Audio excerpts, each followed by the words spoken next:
Hi friends, welcome to my channel Swapna recipe. ఈరోజు మనం chicken curry చేసుకుందాము. తగినంత పసుపు వేసాము, తగినంత ఉప్పు వేసాము, తగినంత కారం వేసాము, ఒక స్పూన్ అల్లం తెల్లగడ్డ పేస్ట్ వేసాము.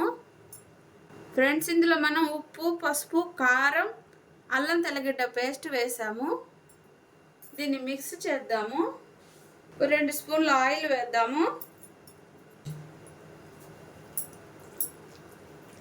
ఈ ఉప్పు, పసుపు, కారం, అల్లం తెల్లగడ్డ పేస్టు చికెన్కి పట్టిద్దాము. ఇలా ముందుగానే కలిపి పెట్టుకోవడం వల్ల చికెన్కి మంచిగా పడుతుంది. ఉప్పు, పసుపు, కారం టేస్ట్ బాగుంటుంది. మూత పెట్టి ఓ 10 నిమిషాలు పక్కన పెడదాము. మనం ఇప్పుడు 3/4 కిలో చికెన్ తీసుకున్నాము. 2 టేబుల్ స్పూన్స్ ఆయిల్ వేద్దాము. మసాలా దినుసులు 2 బిర్యానీ ఆకు, 2 చెక్క పలుకులు, 2 లవంగాలు, 3 ఇలాచి, కొన్ని ఆవాలు గింజలు వేసేద్దాము. నూనె అయితే కాగింది. దంచిన తెల్లగడ్డ పాయలు వేసేద్దాము. పచ్చిమిర్చి, కరివేపాకు వేసేద్దాము.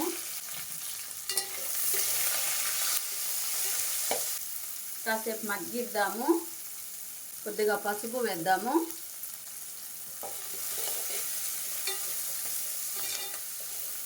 ఎర్రగడ్డ పచ్చివాసన పోయే వరకు వేయిద్దాము. టమాటా ముక్కలు వేసేద్దాము.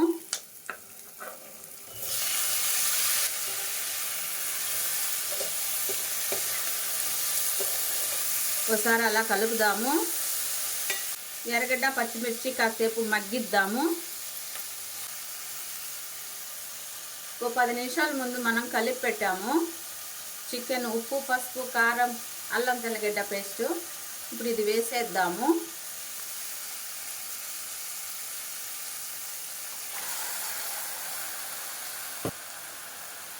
ఓ స్పూన్ ధనియాల పొడి వేద్దాము.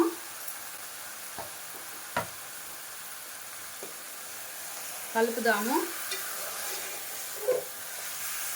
చికెన్కి ముందుగానే మనము ఉప్పు, పసుపు, కారం, అల్లం తెల్లగడ్డ పేస్టు మ్యారినేట్ చేసి పెట్టాము ఒక 10 నిమిషాలు. అలా చేయడం వల్ల చికెన్ చాలా సాఫ్ట్గా ఉడుకుతుంది. టేస్ట్ కూడా చాలా బాగుంటుంది. కాసేపు మూత పెట్టి మగ్గిద్దాము.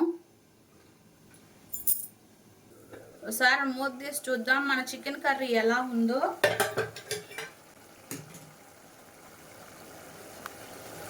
ఒకసారి అలా కలుపుదాము.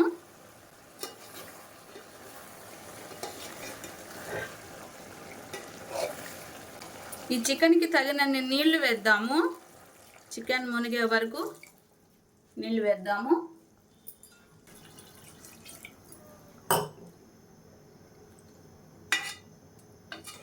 ఒకసారి అలా కలుపుదాము.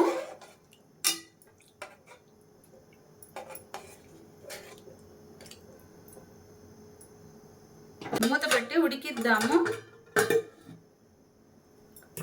కొద్దిగా ఉప్పు వేద్దాము.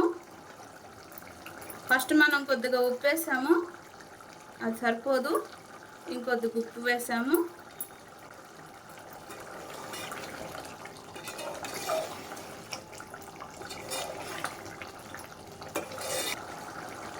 ఫ్రెండ్స్, ఈ కొత్తిమీర, పుదీనా జల్లేద్దాము.